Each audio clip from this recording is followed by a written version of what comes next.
welcome back to the Real Estate Excellence Podcast. This guest, I think, has taken a quiet second seat to his wonderful wife. He's a very successful entrepreneur, and I look forward to him telling his story.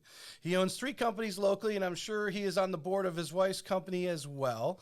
You can see him running the streets of Ponte Vedra and Nocatee before sunrise, at least several days a week, right? I don't know, do you do it 7 days a week? Close. Okay. He sits fieldside at the Jags game. His birthday was last week. He is a collaborator. His employees always have a good attitude, and I think they look forward to working for him. Let's welcome the owner of Lunsford Home Inspections, Kingfish Pest Control, Joy Lights, and him and his wife with the Jack's Real Producers magazine, Brian Lunsford, to the show. Do I Venmo you now or after for that opening? Thank you. Appreciate it. Glad to be here. I'm glad we got you on. I'm trying to. We had you scheduled, and I can't remember. Was the Jags were still playing? Yeah. But something had came up, and you had to leave town or something there, and it was just too much logistics going on. Yeah. Just to kind of start off the show, you guys came down from Atlanta, but you guys have become pretty big Jags fans, obviously, and financially, obviously, involved with them through advertising and so forth with everything as well. What is just the passion for sport, or what's your draw there? Yeah, well, I want to take a step back. The invite, you were kind enough to have me on, that I couldn't make last year. The Jags, as much as I love this show, the Jags did invite Kristen and me to fly on the team plane. So it was tough to say no to that. We got to go to New York right before Christmas and watch them beat the Jets. So that was awesome. That's what I remember, because I remember seeing on the social media. I knew there was something going on there with going out of town for the game, but that's right. So what was it? Just occasionally they have? Is that something that comes up every away game, or just occasionally when they have a room or something? No, not for our level, not every game, but we'll take it when we can.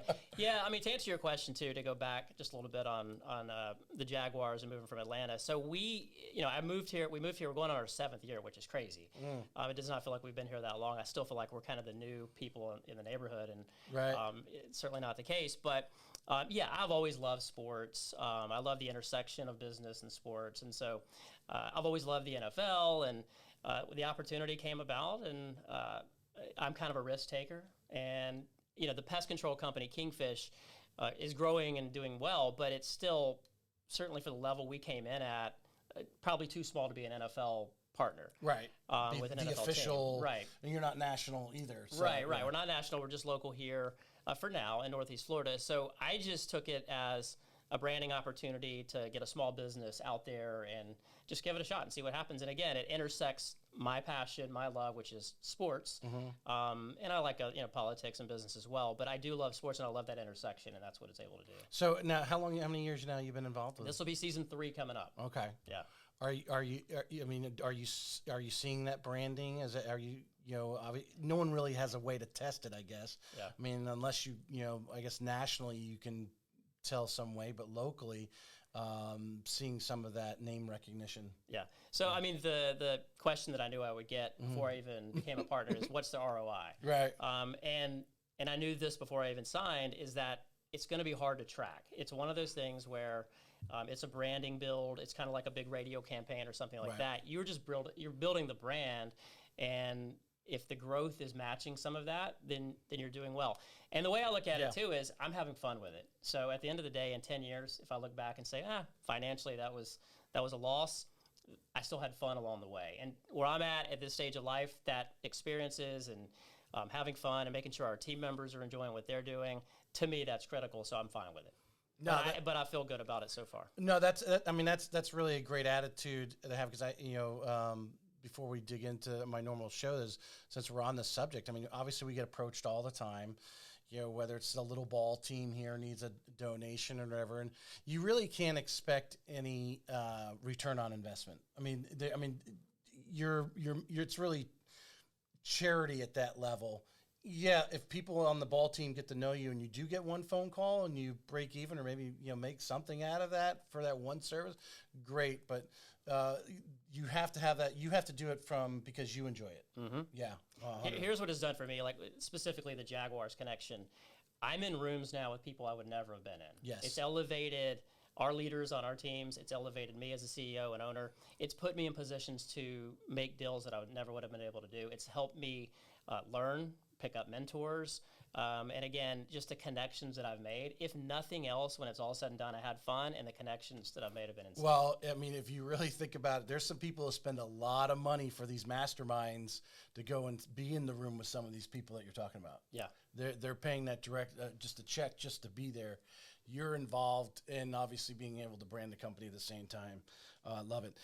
Brian, as I normally get started, tell us a little about, growing up, and then, where'd you go to college? And obviously I know you guys, actually I do know where you went to the University of Georgia, up in that area, but tell us about growing up and kind of when you were going to school, what were some of your aspirations? If I'm not mistaken, you were a poli-sci major? Correct. Yeah. Correct. Yeah. I'm all over the map. You know what, again, this is just probably my personality, but to answer your question, I grew up outside of Atlanta, a little east of Atlanta, a town called Conyers, which I had no idea that would turn into like the Hollywood of the South. Conyers, Covington, Metro Atlanta is like booming right now for Netflix shows and Hollywood and stuff like that. And to answer your question as well, just dig a little deeper. I wanted to be like a movie director at first. Like that was honestly something that I had passion to do. And so I would gather up all the neighborhood friends and my siblings and cousins, and we'd constantly film movies where they're filming movies right now, not knowing that decades later it would actually be a spot where they would film real movies. From there, I kind of got into video and sports and doing things like that, and ultimately became a sports producer at the Fox affiliate in Atlanta. So I was doing that while going to Georgia. I already had the media. I was in a top 10 market, so I didn't really need the communications degree or the journalism degree. So I asked people at the Fox affiliate, I asked people at the University of Georgia, what would you recommend? They said, what else do you like? I said, I like politics. Poli-sci major, so that's kind of how that happened. And it was incredible run in college. Had a lot of fun, and then as time went on, the business world started kind of calling my name. I was doing the TV thing, kind of. I was in my late teens, early 20s, and I saw a lot of burnout in the newsroom. 11 o'clock at night. Yeah. People are kind of over it at that point. So were you actually in the newsroom, or one of those reporters out in the field, or what kind of work? Yeah, so I was in the newsroom. I was in the studio. I was in the booth. I was the producer. I'm the guy talking in the anchor's ear. So Chipper Jones hit a 3-run homer while we were on the air. I was like, it's now 7-3, instead of the scores before that. So that's I loved it. It was a blast, and the high stakes action that comes with live TV, especially in a top 10 market when you have a big TV audience, was just awesome. You had to make deadlines, and you got to meet all kinds of cool people and sports athletes and stuff like that. So it was really cool. But toward the end there, I started to notice that, and this is before I had met Kristen and had a family and stuff like that, that 11 o'clock at night, people are divorced, they're not liking their life, and they're all good people, but it's a tough gig. Like you're up late. Your vacations are different. Your holidays are different.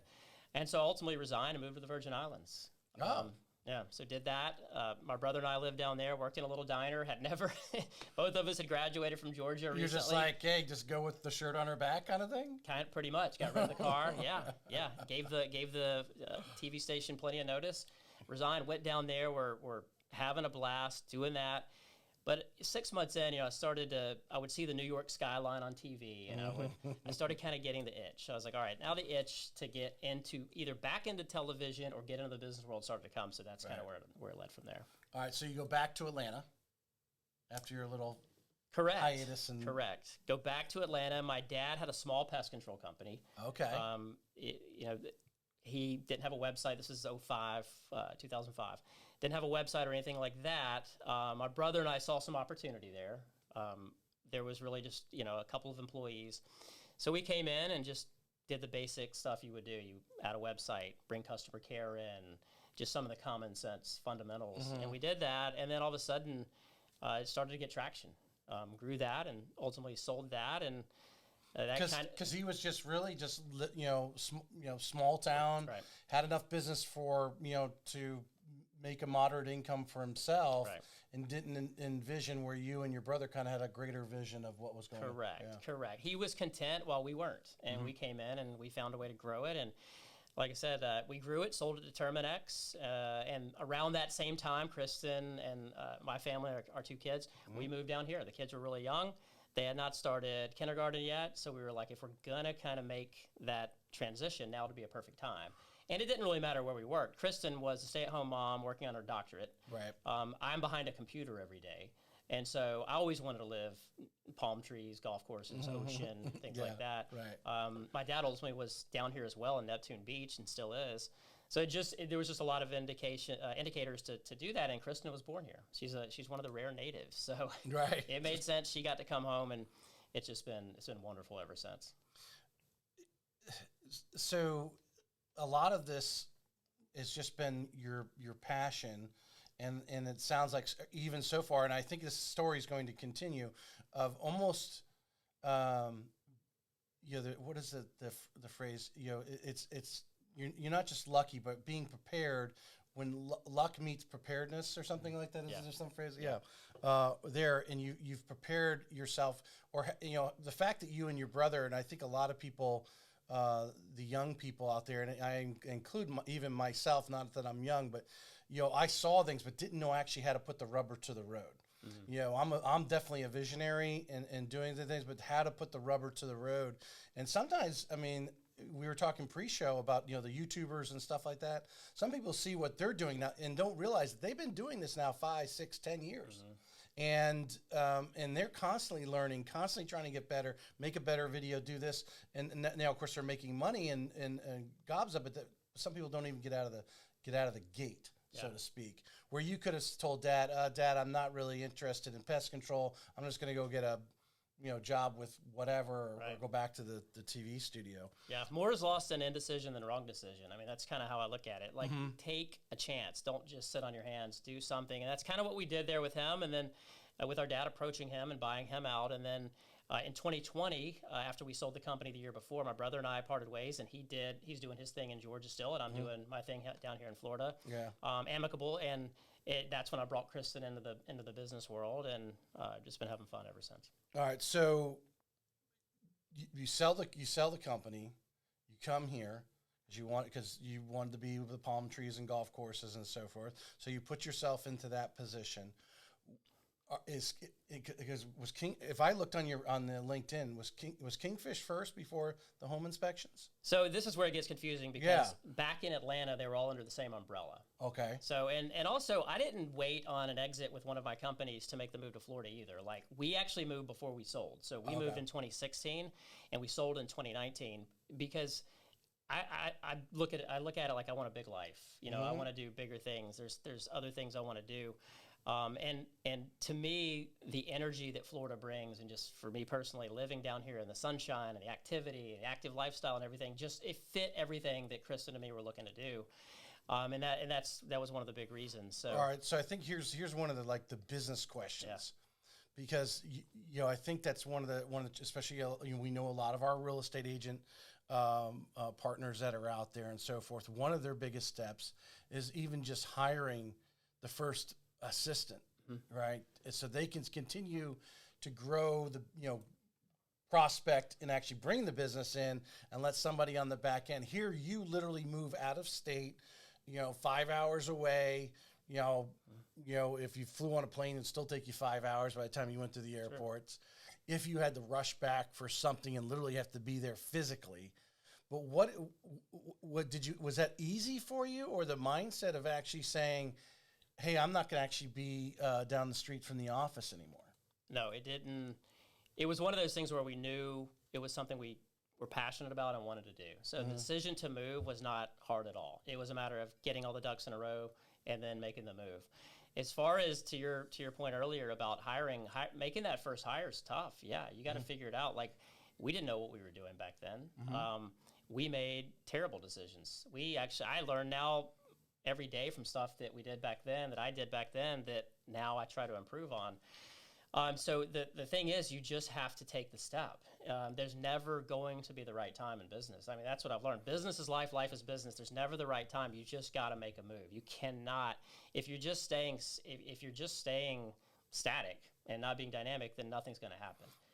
Well, obviously you guys created the right people there. Well, your brother, I guess, was still there, so you still had that ability. But the business sounds like you had it more or less running on its own. That you were out of the production side. You weren't doing the physical things. You were handling, but you slowly brought in people that you trusted to and handle the business and literally go hands off. Yeah, I mean, I've never even done a home inspection. I own a home inspection company. Right. You know, people corner me and say, well, you must know about termites, and I can talk about it in an elevator, but I have people that are very smart. I've been to a couple conventions. Right. I have people that are very smart, very passionate about termites, about home inspections, about lighting, whatever it is. Like, we hire those people to do those things, and I love the business side. I love the culture side. It doesn't mean I like spreadsheets and all that. Those are fine. That's part of it. Right. What I mean is the energy that business can bring to life can bring to business, how we can be a platform for other people to do big things. They can live big lives.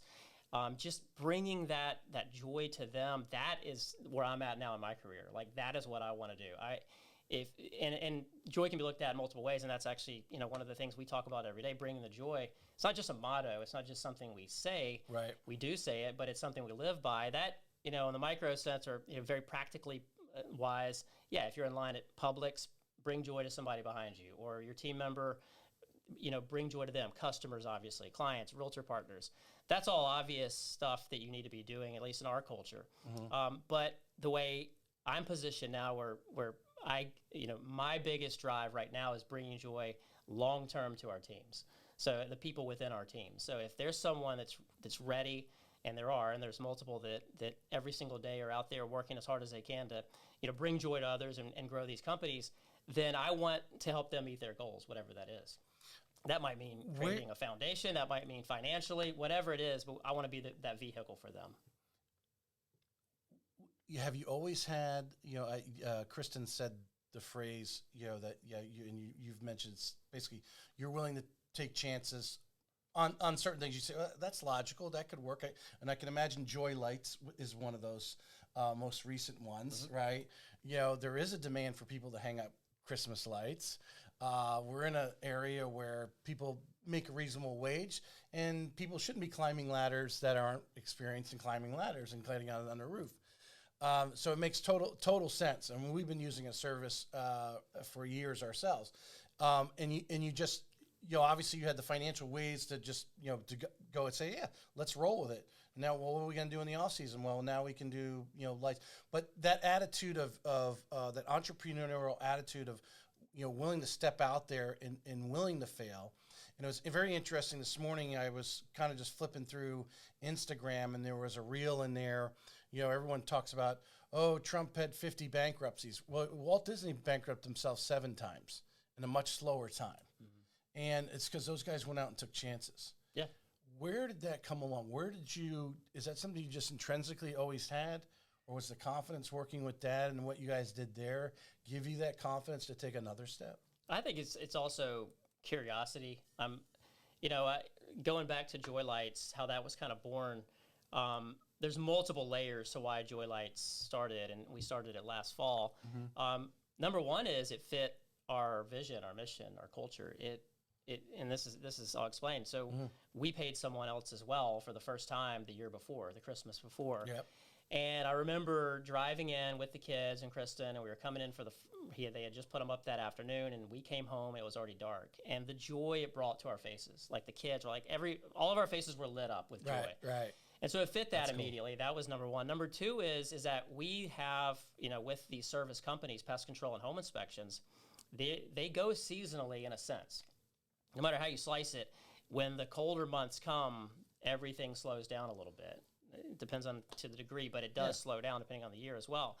And so what immediately we thought was this would give, you know, first of all, home inspectors, they carry ladders. Pest control guys, they carry ladders. They're all familiar with homes. Right. This would then give them an opportunity in the slower months to pick up more income if they would like by crossing over to this other company. So, you know, it fit the culture, it fit all of that, and then it also was able to do that for these other team members.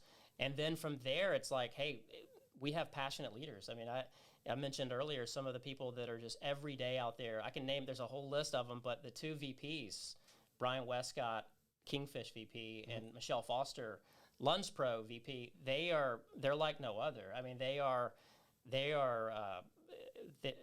fantastic at what they do, but they do it with passion, they do it with joy, and they align perfectly with Kristen and me. So they took it from there. I mean, they took it. So yes, while at first it was a seasonal idea, it's a permanent and seasonal lighting company now. So we do stuff all year round, and they took it and they ran with it. And that's where it comes. That's like my days now as I look forward is how can I encourage them? How can I support them?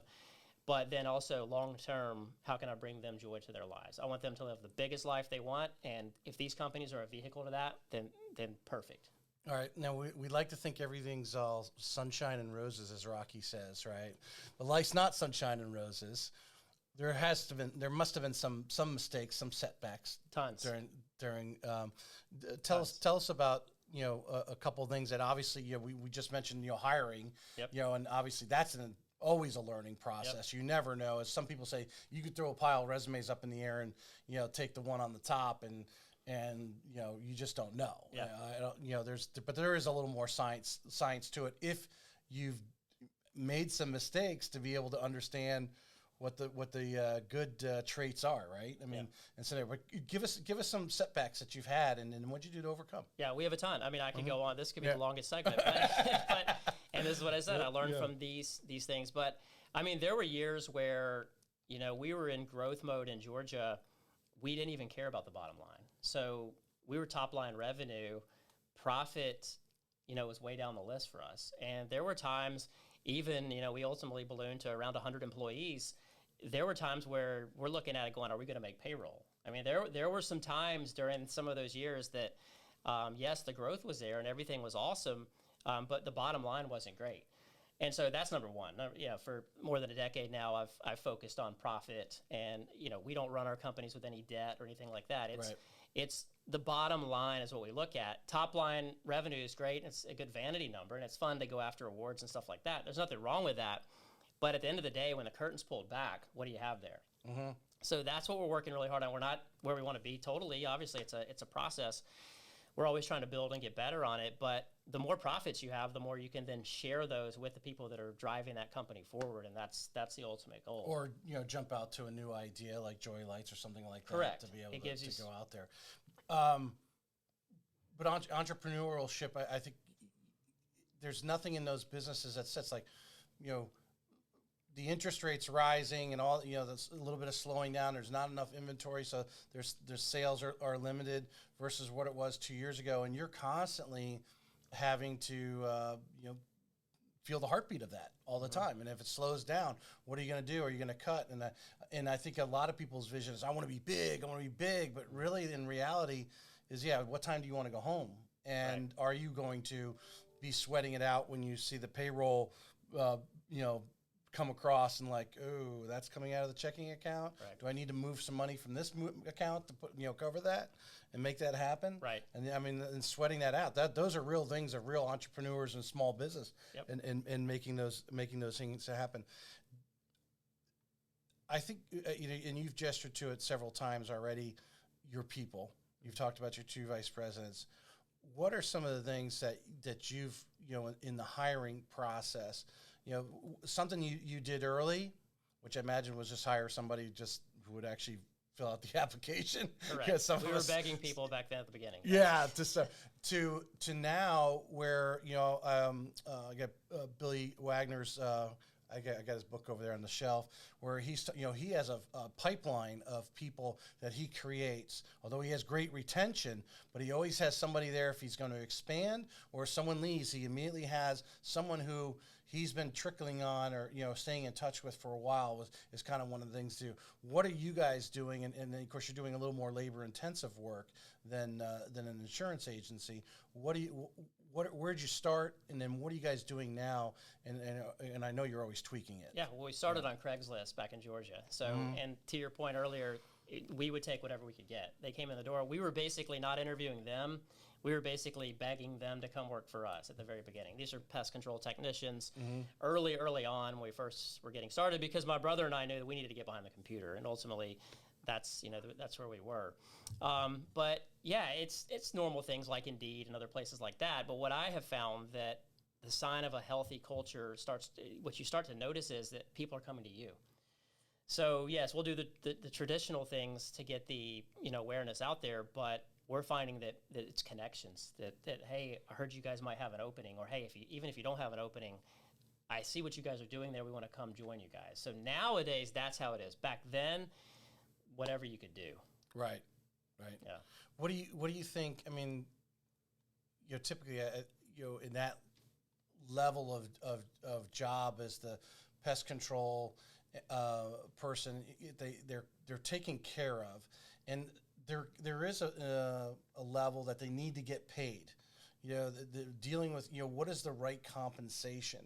How many times, I mean, over the years, between Atlanta and in the years here now, that you're constantly like tweaking it, trying to find where that sweet spot is. Obviously, as anyone, you want to pay someone what they're worth, but you don't overpay them either, because then that takes away from your profits or things the company could do. Because if you're paying someone more than any other pest control company is in the area, but just constantly balancing that. What are some of the things that you guys do to kind of stay on top? Number one is explain what you're trying to do to that potential hire. Mm-hmm. We lay it out at the very beginning, what we're trying to accomplish, what our goals are, what our profit, what our revenue, whatever the metrics are, we lay it out so they understand there's a framework we're working with here. As far as specifics, just to make sure we're in the ballpark, I mean, the cool thing about what we have going on here in Jacksonville is that we are friends with our competitors. I'll pick up the phone or I'll text and we'll ask, hey, what are you paying this level of person? How's it going for you? And we'll get 2 or 3 different companies to kind of mastermind on it.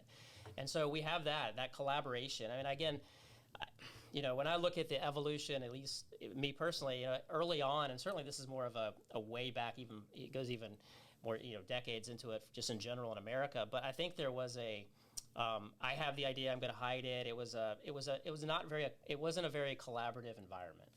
And what I have evolved to, and certainly I think even America, and I think as we continue to move forward, it comes to is that, yes, competition matters. Yes, it's fun. Yes, we can be competitive, but we can all still win as well. Mm-hmm. And the fact is that we can be one of the bigger home inspection companies in Jacksonville, but the market share, if you look at the percentage, there's still a ton of pie out there. Even add the 2 or 3 top guys. There's still a ton of market share to be had out there. So why not collaborate? Pick up something from a competitor. They pick up something from you, and everybody can win by collaborating and masterminding. And also, ultimately, what does that do? That helps the customer. That helps the realtor partner. That makes the transaction go smoother. So it's just a different way to think. I think some industries are way ahead with this. Some are way, way behind. So you can kind of tell. It just depends on the industry. But I can tell you in our businesses, that's what we're trying to do. So is that something, I know you and Austin and some of the others have gotten together. Yeah. Charles. Was Kurt Stein in there? He's not in that group you're talking about. Yeah. They keep that one. But the collaboration part of it, so that's an interesting thing, because I know I can tell you right now in the mortgage world, no way. Yeah. They where the real estate agents, top real estate agents I talk to, they understand collaboration because they are trying to, as Susan Hansen mentioned on the last show, the ultimate goal is to sell that person's house and that person buy it, and you the 4 of you got to get together, 2 real estate agents, 2 customers, right, and make that transaction happen. So there has to be a collaboration because you all have the same goal. Is transfer that home. But I mean, is that something that here locally that you just got on the phone and started talking to some of these guys? Did it happen naturally? I mean, how did you actually get that going? Yeah, well, pest control aside, home inspection specifically, since you mentioned it, there's a large group that we're all part of, and we kind of really became friends through that. It's like ultimately. A national association. Kind of a national association, exactly. That actually stands behind some of the stuff I was just talking about. Don't think conference as traditional conference. This is your energy. This is getting ready to do big things. This is nothing about a home inspection. When we meet with the competitors, you mentioned those, they're all great guys. We're not talking about anything about an HVAC or anything like that. We're talking culture. We're talking numbers. We're talking big picture stuff. We're talking how can we help our team get to where they want to go. It's none of this other stuff that, to be quite honest, some of us don't even really know about or care about. It will be good on the end of it because we hire great people to run that side of it. Right. But that's not our job. But you mentioned earlier too, like the collaboration and that culture. Well, this is why Kristen is doing what she's doing and just killing it with Jacksonville Rural Producers. Mm-hmm. Her love language is helping others and encouraging others. And I could not, when you think of someone to head up a company, there's not a better person on the planet, in my opinion, I'm a little biased, but that could run any real producer, publication across the country. There's a lot of them. There's over 130 now. Right. Specifically though, for this time at this place, then Kristen, she is all the things I mentioned earlier as well, just positive, bringing the joy, all of that. I mean, she has helped shape me. So we talk about my evolution.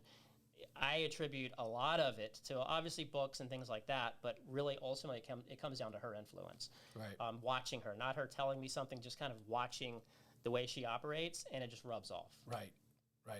I think would you agree, a lot of people, though, have the disconnect of, the literal giving in mistaking it, and for lack of better words, but you still got to ask to get paid. You know what I'm saying? There's that thing where people are they fear that part of, like, I'd love to give you all my time, but eventually I do have to eat too. You know what I'm saying? And where there's that disconnect and saying, she's going out there and obviously putting these people together, and the Jack's Real Producers and doing a lot to help promote the agents and give them some recognition and so forth in our space. A lot of collateral benefits, obviously, for your other companies and so forth. So that's what I love. I love the way you guys just have the whole circle there. That's brilliant. The giving, but eventually it's also a business, and that separates a lot of people, because I think a lot of people have the attitude, I'd love to give, but I don't have anything to give. Yep. And it's not necessarily dollars that you're giving them; you're creating opportunities. Correct. And I think she does it very well. Well, the fact is that she explains, and she's the first person to tell you she's not a salesperson. Mm-hmm. But she explains what we're doing honestly and talks about the value it brings, because it does. And we're also not desperate. So we don't have to have that particular company to come in as Real Producers. If they fit the criteria, fine. If they don't feel like they fit with us, that's okay too. That's just not the right fit. And we're not desperate. Well, there's other people knocking down the door that want to be in. So that's the big thing, just showing. She does a great job of walking the walk. The conversations are kind of, by the time she's talking to someone on the phone or on Zoom, that's almost the cherry on top. I mean, that's the very end. Like, she has already shown the value in it by the events, by the other people around town talking about it. So by the time they're to that point with her one-on-one, they're going to join. Right. I wanted to step back. I wrote home inspection down here on a national level, and the lead back around to the collaboration in that area. Having talked, I think it was, talking to Kurt Stein and talking to Austin Gray, talking about there's just a lot of home inspectors that are really just mom and pop shops. They are just truly, he's an inspector. Maybe they got someone answering the phone, which might be their wife, or maybe they do hire somebody, or virtually whatever answering the phone. Is that true that around the country? My perception is that most home inspection companies are basically probably just a couple. 100%. And they're, from what I've found, learning more about that industry, they're all good guys, well-intentioned. But the problem is they look at the home inspection as the end-all, be-all, when that's important, but it's not everything. And so they don't understand that your culture, your energy, what you're doing the night before determines what you're going to do the next day. Keeping yourself physically fit, reading up on the latest trends, whatever it is, they're just not in that mindset. They're in that old school, I'm going to get in the truck, I'm going to go do the technical service, I'm going to come home, feed the family. There's nothing wrong with that. Some guys actually choose that route, and that's totally fine too. But the ones that are, trying to grow and they're trying to get to 2 or 3 inspectors, and they run into these walls, a lot of times what we're finding is, and just talking to a lot of people around that industry, is that they won't show up when it's time. They won't show up for themselves. They also treat, and this goes across all the industries, but what I don't ever negotiate with is family time over work over family time. And not just me and Kristen, but our entire team. So if there's ever a situation, and there is all the time, where team members need to go see something, a recital, a soccer game, whatever it is, this work will be here. That at the end of the day, it's important, yes, and we're going to do a fantastic job, but I need you to go be energized and inspired, and don't miss these fleeting moments with your family. And what we find is, for years doing this, they come back, they'll go to war for you. I mean, they want to be a part of something like that, where you encourage them to go take time off, take vacations, come back inspired and ready to go. That's a very interesting point. And everything we're talking about here, for someone's listening right now, this is small business strength. I mean, the Home Depots and so forth, they have this issue as well, but they have a little stricter guidelines. You can't go and see the CEO that isn't typically around, unless you're in their Atlanta headquarters or something. Right. But where you're reachable, they know pretty much where you live, and you're not that far away. Small business situation, but that growth pushes that you go against. Like someone might say, "Well, hey, the realtor called. We got to get out there right away." Well, do we?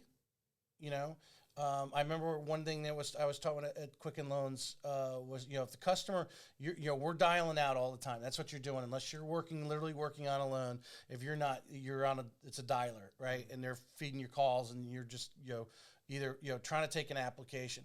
But if a customer calls back, maybe someone you have in process, there are always things was don't answer the phone right away. Let it go to voicemail. Then when you finish, finish what you're doing, then call them back. But the presence that you are busy. And you're not going, I don't believe, and you can touch on this, because you're unable to run out there at the drop of a hat, because, that employee who would have done that has the recital to go to, or the 3:00 basketball game at the high school or whatever it is. So you let him go do that. That inspection is going to be done, scheduled for the next day, is not the end all. And I think a lot of us feel at a small business that we have to drop the hat and run. And I know real estate agents do it all the time. Instead of, hey, this is our schedule. We got to we have this time we're doing this, and we're doing this. We need to go, get physical therapy, whatever it is. That's our time. Set the time. You tell that customer, I have an appointment, but I'll get to you as soon as I get back, or, tomorrow morning I'll call you first thing, whatever it is.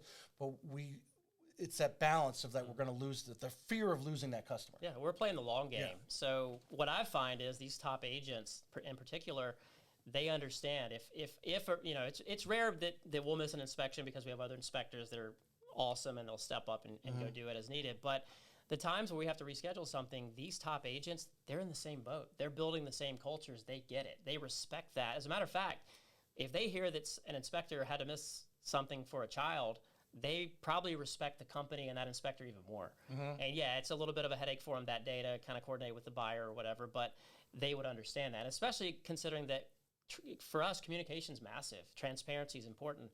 So we're just going to tell them the truth. We're going to be upfront about it. And you do that, and certainly it's worked for us for a long time. Just be honest and play the long game, and it'll all work out. And to your point earlier, yes, all of our companies, it just worked out this way where obviously they can all feed each other. But there are plenty of top producers that we deal with all the time in Jacksonville, real producers that for whatever reason they have someone else they like on the home inspection side.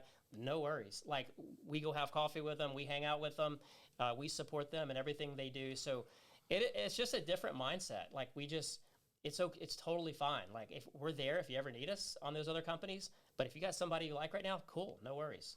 I take the same attitude. The reality is, we're old enough to realize stuff happens to people's lives. And, if you're there at the moment of their greatest need, you can score a lot of points. And just being available and having the good, instead of getting bitter about it, we all get, they chose that other company. Yeah, we have that moment, as anyone will, but to drive on to know that I'm here for the long haul. I'm here consistently. And stuff happens. Someone screws up a loan. I heard I had a realtor tell me that the other day. They broke off a relationship with their lending partner for a while because of couple things added up, and then a loan got screwed up, and so they decided to go and search out other ways, other partners. So it's happening all the time. Or someone gets transferred out of the loan officer here. Spouse gets transferred and they're gone.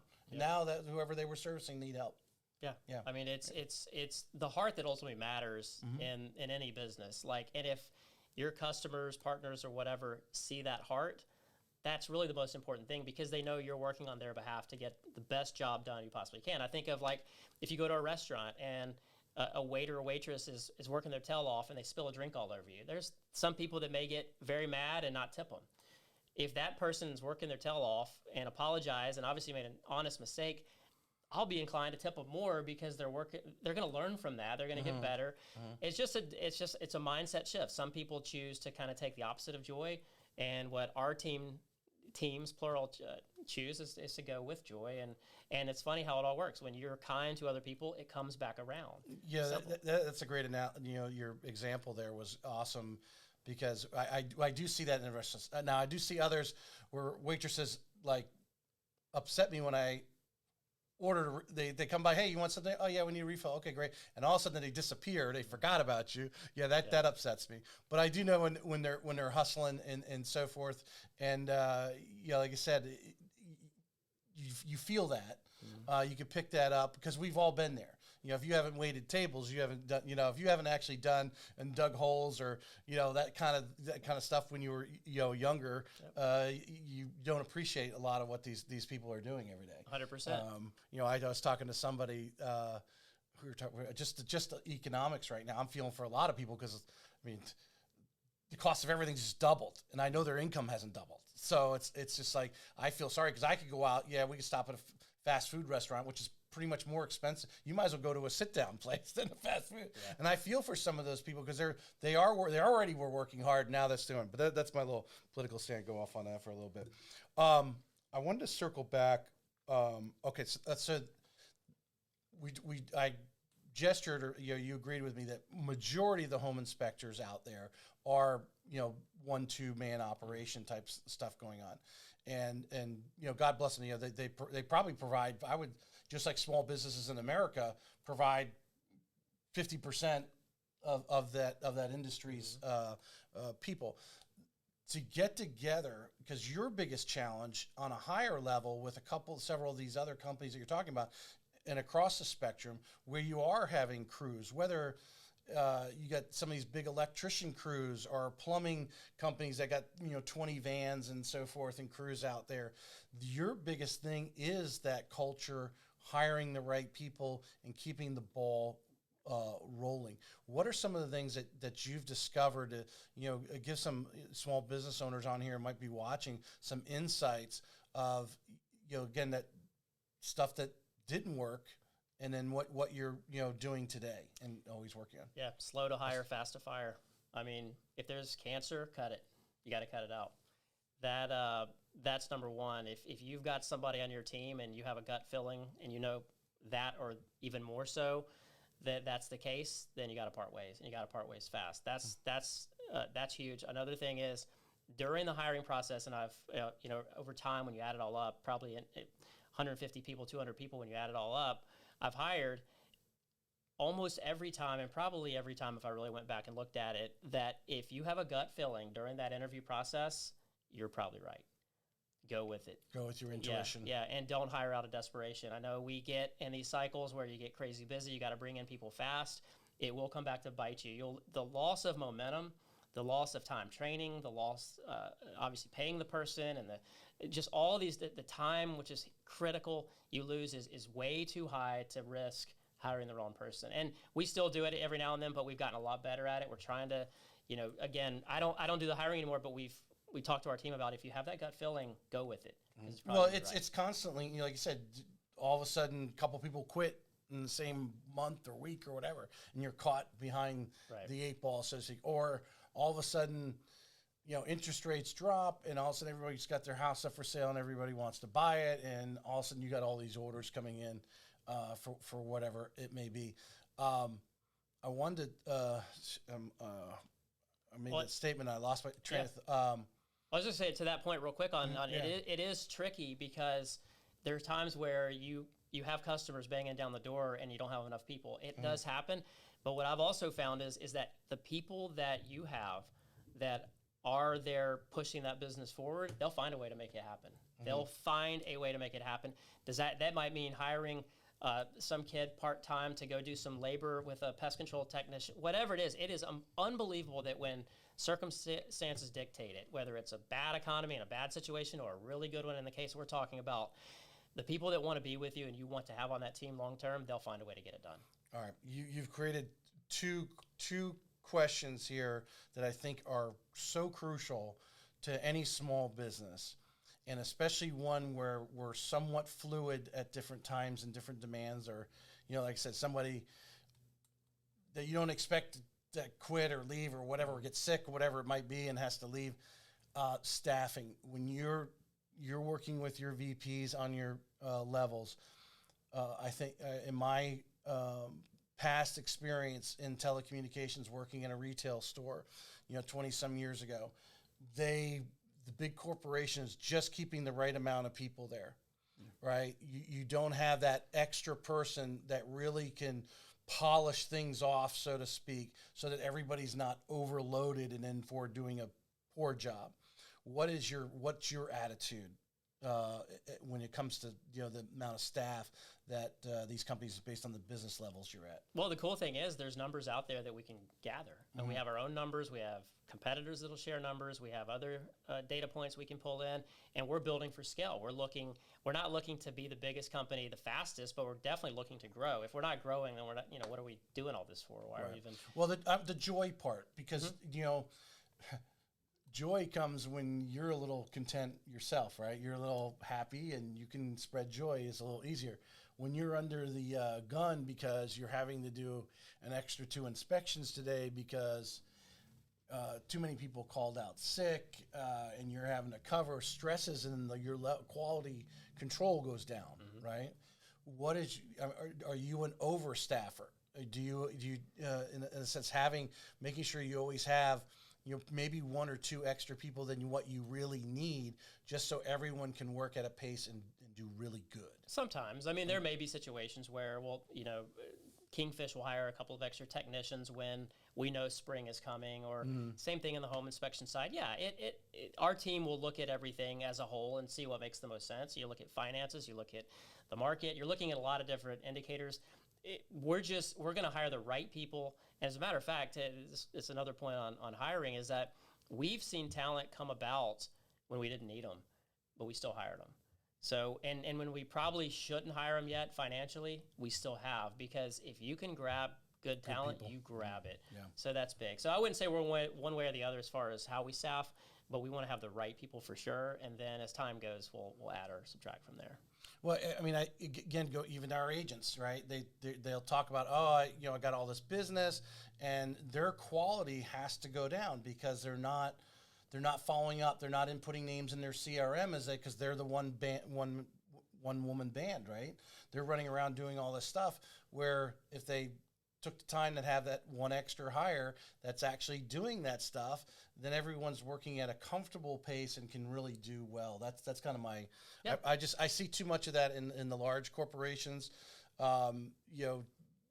just trying to run just as what they need. Yeah. And where I see the guy who's so many levels up,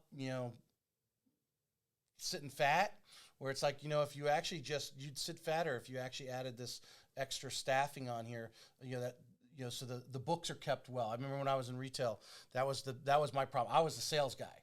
I could teach everybody to sell. We were moving the thing, but I didn't have an assistant manager in the store to take care of the back end stuff, the phones that were coming in that needed repair, and they would pile up, and then every night making sure and going back and checking the books, make sure that the cash deposits and all that things were lined up correctly. So when the auditors came in, everything was perfect, right? And when the company changes its mind from sell to, hey, we need our back office things, like, hold on a second. Yeah. You hired me to run the fly pattern. Now you're asking me to block. I mean, come on. To your point, if you're not forecasting, then you will be behind. Yeah, so. Yeah. You said your people will find a way. When you said that, my first thought was they're finding a way because you're giving them the tools and the authority to find a way. In your growth, have your ability to, like you said, hire the right people and then trust in them to do it? So I've evolved big time over this. I mean, there was a time in Atlanta that if it's a marketing item, I wanted to see it and I wanted to kind of double check and jump right in. I'm a million miles away from that now. What I've found is that by stepping back and letting them do their thing, yes, some mistakes might happen. They may have been able to avoid if I jumped in there, but it's not worth the cost of that saps their creativity, that saps their energy. Let them do it. And I find out what I've come to learn is that oftentimes they create something better than I would have anyway. So it's a win. It's a total win. I'm able to then zoom out a little bit, focus on the next market or the next business or whatever, right. And they're actually producing incredible content, inspections, leadership, whatever it is across the board. Well, I mean, I always use the analogy, as salespeople or your technicians that are out and all your companies that are out there are the point of the sword. And you have to have the right supply sergeant or whatever that keeps the lines of supplies coming to them, and that like whether that's physical or just you don't want them bogged down worried about the fuel bill on the van or whatever, or the van needing repairs or something. If you got a fleet of vans out there, so when they come in the shop in the morning, they need to know that those chemicals are there that they need to for the pest control side to utilize that. They need to have their tools, and when they do, they can excel at what they're doing. If they start worrying about hey, Brian's up there goofing off and playing golf and going to the Jags game, and I can't even get another ladder or whatever it is. You know what I mean? Yeah. That type of attitude, it starts to create a negative thing that the person behind the scenes can really set the attitude for everyone. Yeah. Really, and that's looking out. That was so when you said find a way, my immediate thought was they find a way because you're giving them the long leash to it. The tools you mentioned, those are minimum standards. Like if, in my opinion, if you're going to run a successful business, you've got to have that and then some. But I think, what you mentioned, Jags games, golf, I want them to be out there with me. I want them to whatever. They know that's my passion, but their passion might be going hunting or fishing or whatever it is, right. Tennis. I want them to go do that. I want to see pictures of them doing that. Again, to me, when I'm 100 years old, looking back, hopefully maybe even older, and looking back, we're not going to, the home inspection report's important, but at the end of the day, doing these things with family and friends and for yourself and your mental health and your physical health and all that it's not even close. It's much more important. So we want them to do all those things. And again, then what happens is you'll get those team members you want because they fit that. They come in and they'll do whatever it takes to satisfy everybody there and exceed expectations of everybody we work with. You mentioned earlier, being involved in the Jags has put you in rooms. We all talk about the 5 people that we surround ourselves. So you're mixing and mingling with some of these, international successful people, but they just, as I look at Ryan Serhant's book, Big Money Energy, he describes how walking down the streets of New York and these Wall Street guys and everything, just, the big money energy that they put off. But the way you're creating your companies, the way you're, the culture, you've mentioned that word as well, is there.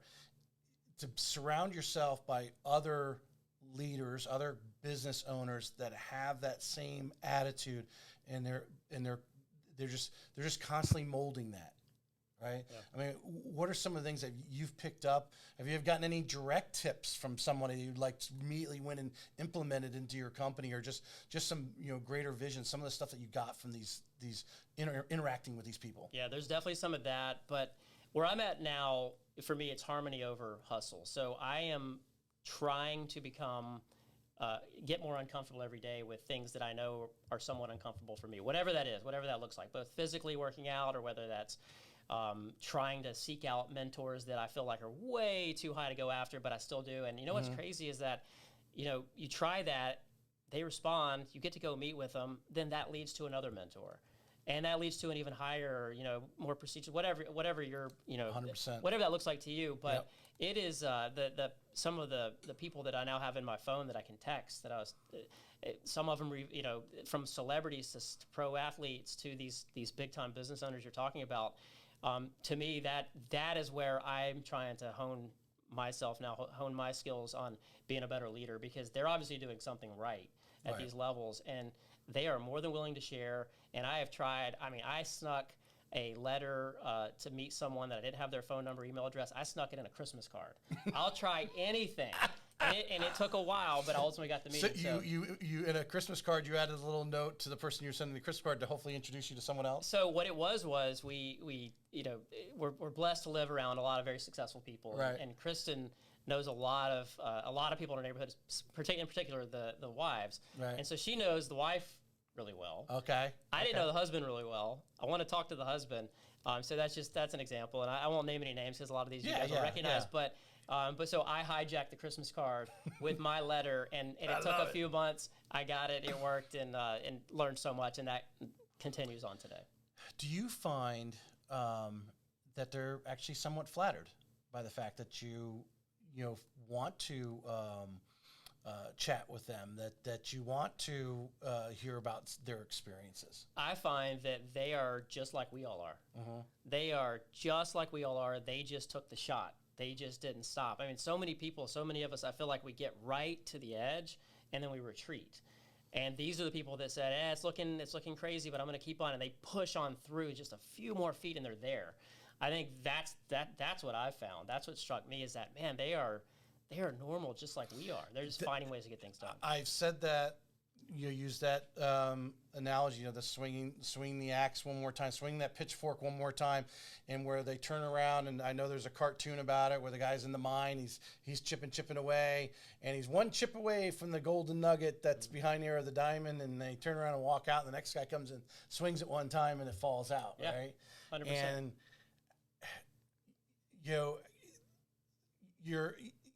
I think we've all do. I think we're seeing a lot of in our industry, in the real estate realm, as well as I'm sure as real estate agents are falling out. I know there's loan officers falling out. I'm sure there's inspection companies that might be, obviously being sucked under because of that type of thing, and that they've got to figure a way to hang on, especially right now during this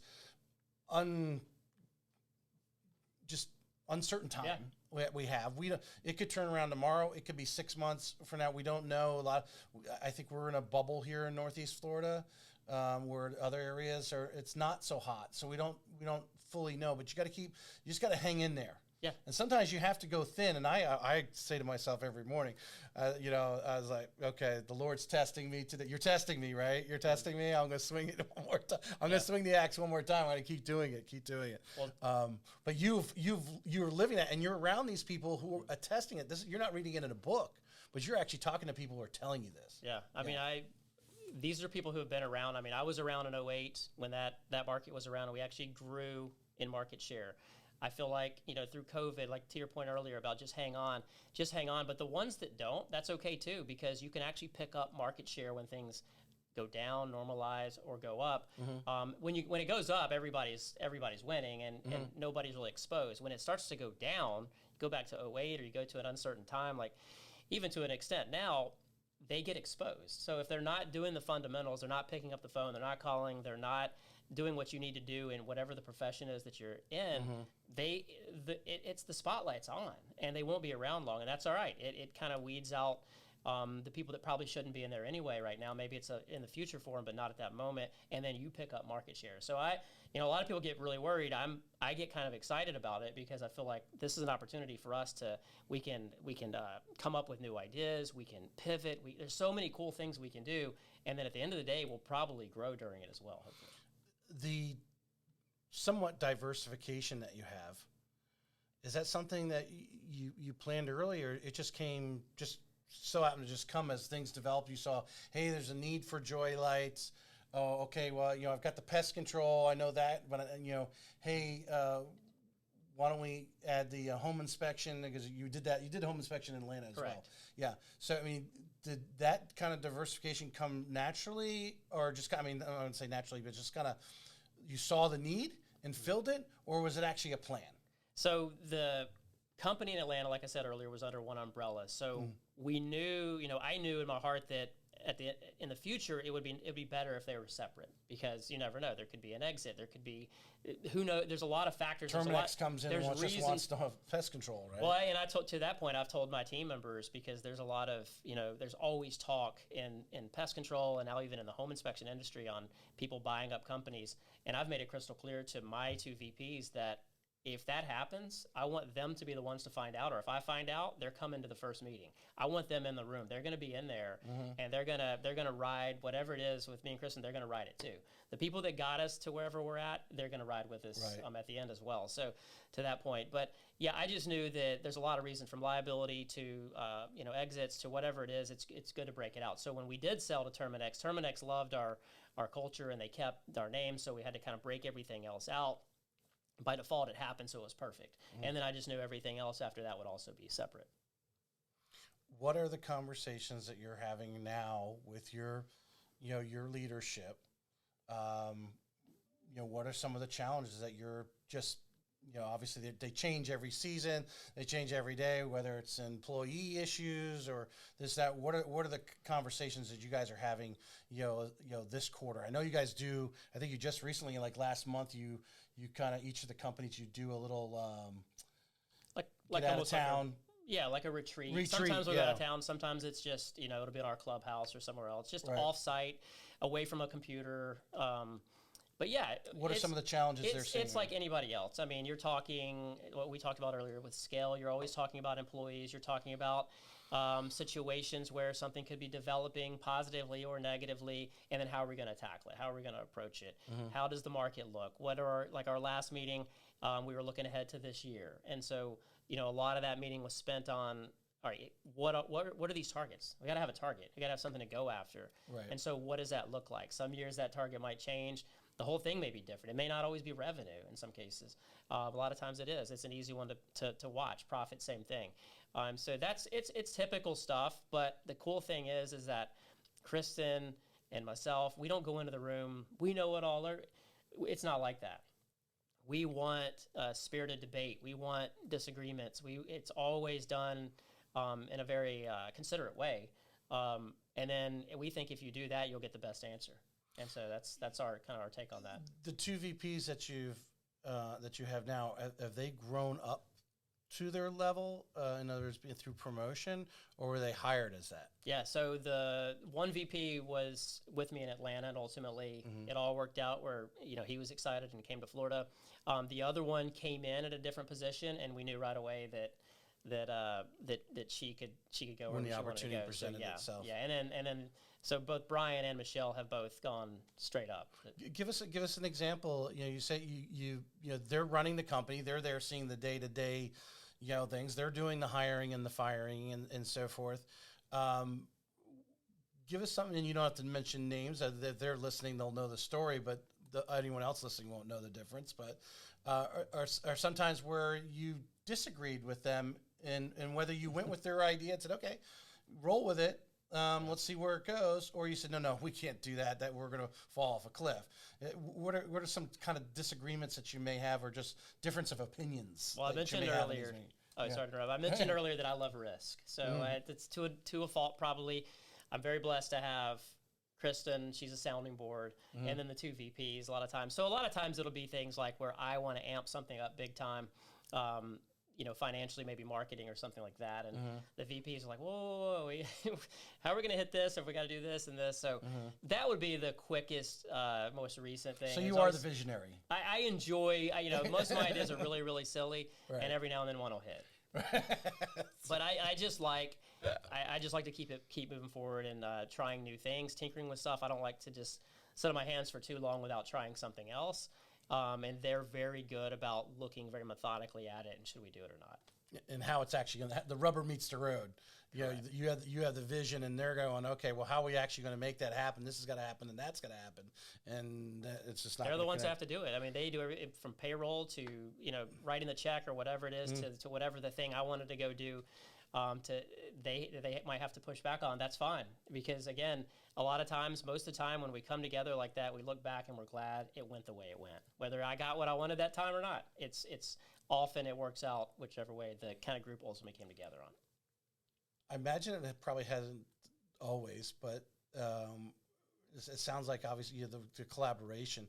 Is there anything recently where you came in and said, no, we're doing this, and not actually taking feedback? No, because again, I think if I do that, that's detrimental to the culture, that's detrimental to the team, that's detrimental to even their mental health, physical health. Like, no, I have no interest in doing that. Like, there's nothing that I'm going to, unless it was, they're not going to see a child that's sick or something like that, then I might say, hey, get out the door, go, go, go. But no, there's nothing that important that I have to come in like that. This is what I love about you and your wife, because I sense this from her, and we've never actually sat down and had any lengthy conversation like right now, is this confidence that you have in your people to fulfill their roles, and obviously give them a great place to work at. We probably could have a whole nother conversation on the hiring process, which we probably want to bring in your VP and actually interview them on what's the hiring, who's actually doing that process, because it's probably something and anyone out there would want to connect. But your confidence in them, and I think one of the, as we talked about earlier, one of the things that just holds the fear everyone has is like making that first hire. And then when you get large enough, am I going to let someone else make decisions for the company has my name on it? Am I, to be able to have the confidence in those people to do it? Because I think people realize, don't realize, they don't realize you yourself are going to make just as many mistakes as they are. And the fact that they're actually living it, and you're overseeing multiple companies and seeing things on a 30,000 foot level, they're there in the trenches and actually can give you better feedback or make a better on the ground decision on the front lines than you, because you're too far. You've positioned yourself back, and you trust their decision because they're seeing it, and they're going to make. As we know, decisions are made every day. We're making thousands of decisions every day. We make thousands of decisions, big and small, and we could just make just as many mistakes as they did. You're not a home inspector expertise. Like you said, you never climbed up in the attic. So we're not, how are we going to tell this is the way we want our process to go when you do a home inspection? You're not involved in that conversation. Correct. But you trust the guys that have been doing it, that have done it enough times the wrong way, that they've kind of tuned down that this is the best way at the moment, at least. 100%. And advice for that person trying to hire that first person or second or third person is that and this is ultimately what I had to look at, is if I'm doing it today, I'm doing it tomorrow. So I mentioned payroll earlier. All right, there was not too long ago, I was running payroll. I was, Kristen and me had access. Years earlier, it was just my brother and I, so it was never out there other than just the owners would see it. I realized, a few years ago that, like, again, if I'm doing it now, I'm going to have to do it tomorrow. So I'm going to teach someone else to do it. So our VPs, they run it all. They have full access to everything. They know every penny Kristen and myself make. They know everything, because if they don't have that full picture, how are they going to run this thing? Right. So they see every penny in those respective companies, every single dollar. They know where it goes. And then now they have the autonomy to go out there and their decisions now they have more clarity in their decisions because they know where the money is and where it's going. Your attitude towards it's more important to hire the right person. You can, I'm sure both these people weren't, when you first met them, obviously hire them as VPs. You hired them with their initial starting positions. Now they've grown within your company to these positions. What are you doing to provide them, almost like a continuing culture education, personal development? There's things that you help them so that they stay sharp. We don't do anything like with an agenda of, I'm going to do this, so he or she thinks this. But we do things fun, and we do team building activities organically, and it just turns out where that bond is made. Like, I mean, on Valentine's Day, we took some scooter rides in Amelia Island with some of our team members, like our leaders. Just things like that. It's that you don't have to overthink it. It's really, a culture is not that hard to figure out. It's really not. And I think they just know what's in our heart. Well, I'm talking, I guess my question was more from the technical side, right? Yeah. Like you said, to oversee all those books. They didn't go to school to Harvard to be, Yeah. So with payroll, I mean, I walked them through it a couple times. They figured it out. They took it and ran with it. With industry-related things, like I mentioned earlier, we have that larger group that we're a part of. We're a part of other groups. There's always continuing education. Pest control, I mean, it is an amazing industry unto itself.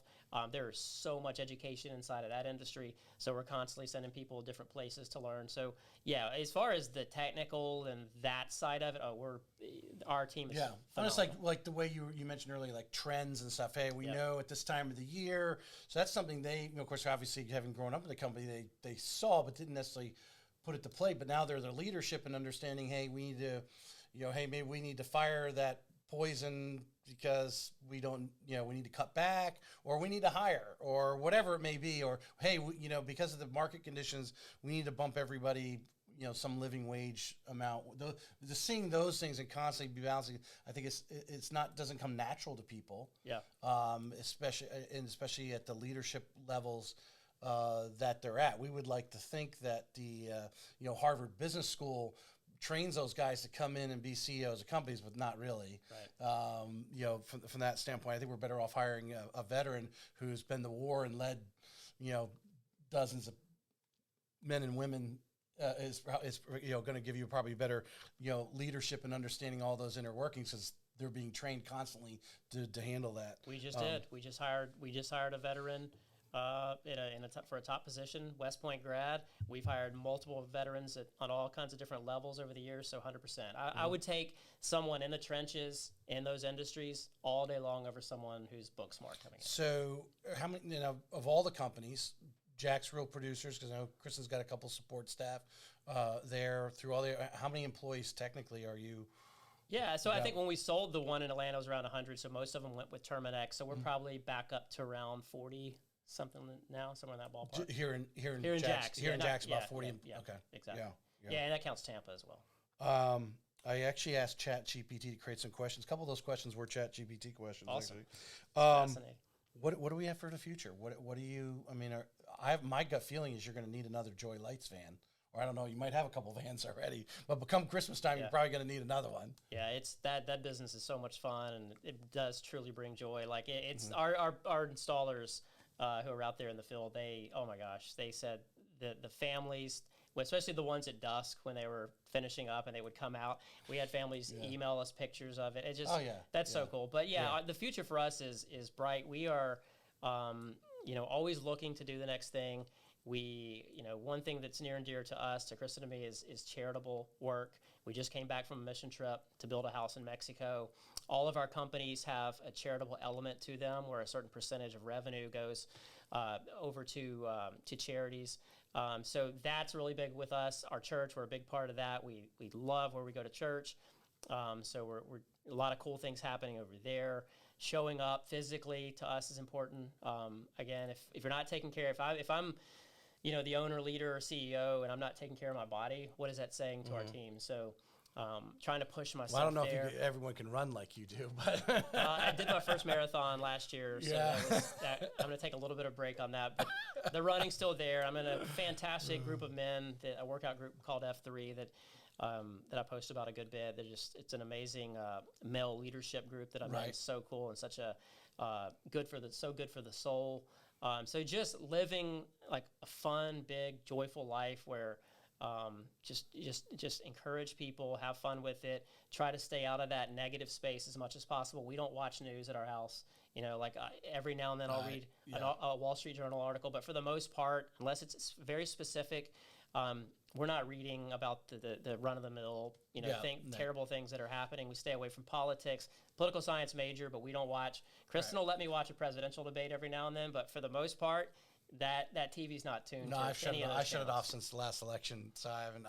Yeah. Yeah, we don't. I do know Chicago's going to have a new mayor. That's all I know. We talked about that, and Kristen's not controversial, and Yeah. I kind of feed on some of that political game just because again that was my major and I enjoy it, but I'll tap in a little bit around big elections and stuff like Yeah. that, but we don't. When we moved here in 2016, we had turned all that off. I mean, I think I was telling my dad this. I mean, because he grew up obviously reading the newspaper, right? That's what you did every morning. You got the newspaper and you read the newspaper, coffee, or when you had a break at work, you're reading the newspaper. But there's no difference to me between those news media companies and like a YouTube or a Facebook, whose sole goal is to keep you on their channel. Correct. And so they're putting stuff that entertains you, whatever. At least YouTube, you can get on a total positive stream and just have all this positive stuff because that's what you like. So they keep feeding it to you. Where the news media just feeds off, and it can really just. I mean, you start changing, your mind. Like, oh, I got to turn this thing off. Right. And some people don't ever come to that conscious level, saying, what am I listening to? And shut it off. I totally agree. But if we could finish with this, we had Heather Motherhan. I know Kristen was there in the audience for that, and she mentions one of her things with the book over there, Overcome Your Villains, and in your personal life and through you had to have some people that were fall under those villains. Some of those people that's like when she said she thought was a friend, but every time she had lunch with her, she just felt like down when she left because that friend was politely basically putting her down during the lunch way she described.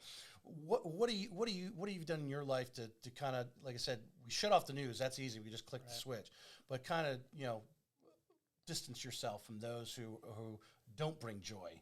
Yeah, that's exactly what you do. You distance yourselves from them, and you cut them out. I mean, if in the example you're using that happens, there's no reason to have lunch and waste your time. Time is, with me, time, freedom, that's the most important thing right now. Mm-hmm. And if someone was doing that and bringing my energy down or being negative, I don't want no part of that. The people that are gossiping and being negative, there's no place for that inside of our personal life or our business life. There's just not. It's just not. And that includes family, friends, acquaintances, whatever. If it gets to that point, then we need to push away a little bit. And I've tried to be very intentional on doing my part on that side of it as well. Mm-hmm. So stay away from the negativity as much as possible. And then surrounding yourself with people that do inspire you, that are doing good things, that are taking care of their bodies, that are doing amazing things in business. Be surrounded by those kind of people. And then you get inspired as well. I have found because there was a point where I was getting politics and doing so, but really for over 2 years now or longer, I shut from on my social media because social media will feed you what you click on. Mm-hmm. It'll keep feeding you that same kind of material. Yep. And if you shut that out of your life and now start clicking and liking people's positive posts or making comments. That's the post you're going to start getting the feed stuff. You could really, as we spend much as people spend on social media, could really clean up that just simply by only responding. Don't like these negative things. Get out of these rants that people go on, and all of a sudden you'll just see your social media clean light up pretty quickly. Yeah, actually. Yeah, to me, I mean, one of the saddest scenes is you go to a restaurant and the two parents are on their phones and the kids are just sitting there, or all four of them are. Like, there's got to be boundaries. Yes, social media has its benefits for sure, but there's another dark side of it as well. And if a lot of people don't want to acknowledge that, and it is there. So you got to be careful. The political game, the religious game, whatever it is. When I say that in such a way of pushing agendas on people, whether it be politically or religious. There's just some hot topic things that it just makes no sense whatsoever to try to opine on. In my opinion, at least in our life, we don't do. Well, I've come to the ultimate opinion is that's why I mentioned your confidence that you guys have in your people. You got to also have that in people that are around you and interacting. And some people, if you feel they're being misled, I mean, you really might as well bang your head against the wall because they will never admit they've been misled. they'll have to find out, and cycles happen and come around. Now some, we don't hopefully want to wait for a long cycle, but we have, it's like the business. You got to let that person go out there and find out for themselves. I mean, there's only so much you can guide them and so forth. So like I said, to try to put your political opinions or religious opinions on somebody versus maybe just showing them a direction and they don't want to take it, move on. Just don't make it a big deal from that standpoint. Let's finish up since you brought it up a little bit there and made me think of your kids. So imagine your father had a successful business, but not to the level that you have. I would imagine. And you correct me if I'm wrong. And what you're being able to provide your children. What are some of the things that you guys focus on? Because you did talk about family time. I know you guys are hitting some golf balls here recently and that sort of thing. What are you trying to instill in your kids? Obviously, I assume that whatever they decide to do, they're going to be leaders themselves. What are some of the things that you're doing with the fam? Yeah, well, every day God, Kristen, Jake, and Abby. That's everything to me. Everything else is there's other important items too right after that, but for me, God, Kristen, Jake, and Abby. So I'm just trying to work on myself every day to get better, to make sure that whatever life they want to live, Jake and Abby want to live long term, they'll have opportunities to do that. Now, one of our biggest challenges, anybody who's living in certain areas, you have a lot of things that others may not have. And so I think one of our biggest challenges as our kids are 8 and 10 years old, as they get older, is we got to make sure they understand, like, we're very blessed in what we have. We have to serve others. Like that service and giving back and things like that are critical. So we try to instill in them very early how important that kind of stuff is, as before we get into those teenage years and beyond, which I've heard stories from other people can be tough. Yeah. So that's the big thing for us, just making sure that they have a strong foundation to build from so they can go after whatever they want. Do you feel they're at the age yet to where you kind of expose them to, I know Kristen's very involved with like Rethreaded and the juvenile detention center. Have you exposed them a little bit to that so they have an understanding that not everybody has it the way they have it? Yes, and then when we travel, they'll see homeless people and they'll ask questions, and that'll give us an opportunity to bring up a conversation. They've done charitable work at Christmas time for the soldiers. They have we made a video. I made a video of our mission trip, so I showed them that, and we had a discussion after that. As a matter of fact, we're going to try to take them on a mission trip soon so they can experience it as well. So without question, that is huge. Again, at the end of the day, all this stuff, a lot of the stuff we all talk about is just noise. Right. But what are the important things? Right. Where's your energy really? Where should your energy really be focused? You focus the energy, what I found, in the right spots. Everything else takes care of itself. It's finding the right spots. Yeah. Brian, anything else you want to add on? No, I appreciate you having me on. I think that was a great conversation. Yeah. I mean, we could talk all afternoon about business. One of my challenges in life is I often have said many times I should have been a psychology major, because sometimes I'll get caught up in the why did that person do that? Why did they say that? Or why are they not, and because that's my curiosity, which sometimes leads to gossip, unfortunately. That's my little negative thing. It's because I just have this curiosity about people and why they do certain things. And my curiosity with you and Kristen is the high level and the confidence you have in people, and then run a company, a home inspection company. You've never done a home inspection. A lot of people be like, "What? How do you do that?" Unless you're like Elon Musk or something, and they just stroke a check and have a big company created. I mean, you've grown it that way, and it's just that it's another level, and how some people. Not to say that not everyone can have it, but everyone reaches that lid or fear level, like you said, to make that one extra swing of the axe, to take that one extra step, keep doing it for another day or another week or another month, and all of a sudden, a YouTube video goes viral, and all of a sudden you're like, oh, hold on a second. I go back to a JV basketball when I played. Best years of my life. I knew that I wasn't making varsity. So, but I go back. Basketball coach. Yeah, I'm gonna name Bob Masterson. Love you, brother. You're still out there. I know you are. But I just look back on it and I'm like, there were tons of times where I would pass. And this is a long time ago, but I would pass the ball, and I look back and like, why did you not just shoot it? Like you were a good shooter. Why did you not just shoot it? And there was a long gap of years where I didn't even think about that. But as I get older, I go back to that all the time now. I'm like, just take the shot, just shoot it. What is it going to hurt? You miss. Okay, fine. You learn from it, and then you'll make the next one. That's what I'm teaching my son. Telling him, he was on this winter team, and there's some good ball players, some quick ball players. But I said, dude, what you can do is just as good. Just because he's a really great ball handler, better than you, does not mean he's taking better shots. Right. They are making some layups, but I've seen you at other times, because they had the 3-on-3 league where you get a little open, where I've seen you turn around and hit 4 3-pointers in just a few minutes because you didn't think about it. You just went and cleared the ball and popped that shot, swish.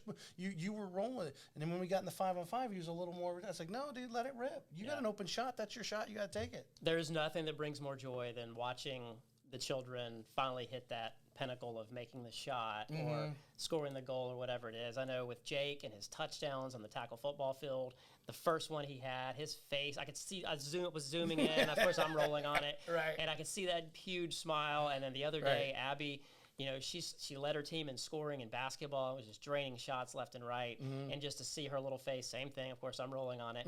And I zoom in. And just to be able to go back and look at those smiles, there's nothing that brings, more joy to us than seeing that. Well, I want to, if I can go, if I not a rant, but I was, my son goes to one of the local basketball. There's several around, but these guys got their own gym and so forth.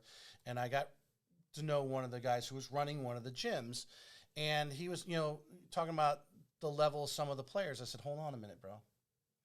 He was talking about some of the players were there because they felt his parents just dropped them off. And it was like a babysitting thing for an hour and a half, whatever. I said, hold on. You don't know what's going on in that kid's life all day long, and it might have been miserable. And so he's miserable coming here. It's not that he doesn't want to be here. It's because he knows where he's got to go in an hour when this is over. Yep. And it's not good. But all of us, and you and I, you talking about JV basketball was the best years of my life, and my basketball coaches and Bob Masterson love you, and I need to reach out to him. The plays that go on in my head, we only remember that whatever shot we made or the steal in the pass we made, those are the things we live with as adults. And to create those opportunities where, she might not even remember that game because there's another game that's going to supersede that later on. Sure. But they'll only remember a few of those plays. And that's what all that matters, is giving them the opportunity that she was it might be the last time she was the top scorer on the team. We don't know, right? But that she's going to live with that and those memories. Yeah. I have JV basketball memories, as obviously you do too, and we still play those in our mind. You're taller than me, so your memories are probably better than mine. It was fun. Yes. Appreciate you coming on. Obviously I should have both. I was thinking about is having a couple of your inner circle, that you talked about, just 2 or 3 in a little business roundtable would probably be a great show. I think everyone, especially the realtors, I think because they're small business owners too, but all these owners around here that need more of these masterminds, need more of these collaborative groups that you're part of and created. So, Brian, I appreciate you coming on. Thanks for having me. All right.